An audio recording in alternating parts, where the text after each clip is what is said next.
So yun guys, turuan mo kayong nagluto ng lakin guys. Sabi nga So yun, kailangan maghugas muna na. Kawali.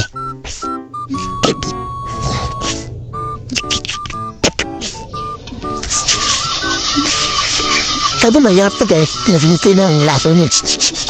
Kasi kailangan mo nang mag-aral ng TESDA para nakapasa ka sa abulong ng laki niya guys.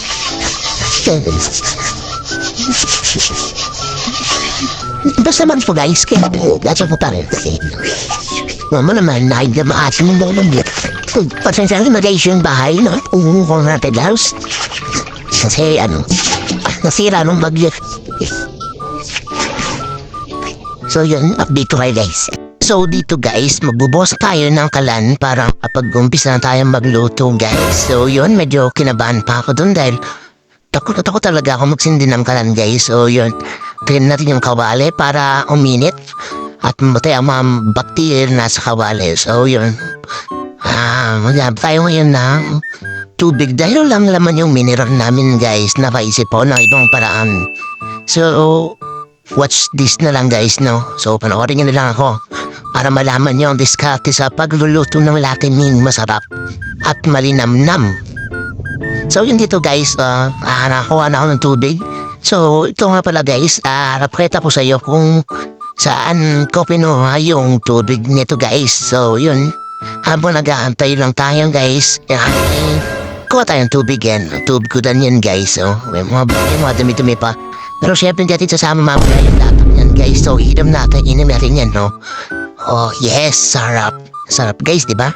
Pero dito guys, hindi ko to ina-advise dahil delikado to guys. Baka maday mo may mga bakterya para na hindi pwede sa ating tiyan mga ka-guys, no?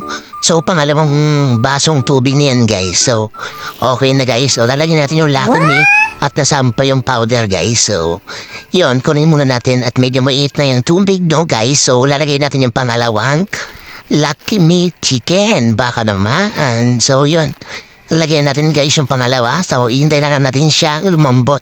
Pero syempre habang nag-aantay, kailangan natin halo-haloin, no guys, para mas mabilis lumambot yung ating Latin meat. So yun, ito yung pang-agahan ko guys. So pampasensyahan nyo na dahil kataman talaga akong magluto. So tamang luto-luto lang guys. So yun, antay lang tayo ng 5 minutes at pwede natin kainin to guys, no? So yun, habang nag-aantay, syempre konting kwento-kwento muna tayo guys. So yun nga, luto na guys, pero mag-aantay pa tayo additional 2 minutes dahil konti yung tubig kaya matagal lumambot. So yun, medyo malambot to guys. So pwede na to ang ating kainin. So yun na, kunin na tayo ng kanin, pati siyempre ang tamang upuan para masimulan na natin ang mukbang noodles. So yun guys, tara, lutong-luto na to guys. So pwede na rin kainin to guys. So shout out nga pala sa aking mga followers at mga viewers dyan. Pakisubscribe ang aking YouTube channel na Munting Ibon TV para makatulong kayo sa akin. So yun lang guys, at maraming salamat sa panonood. Sana sa next video ay makasama ko pa rin kayo. So yun lang, masarap guys. So like and share. Salamat!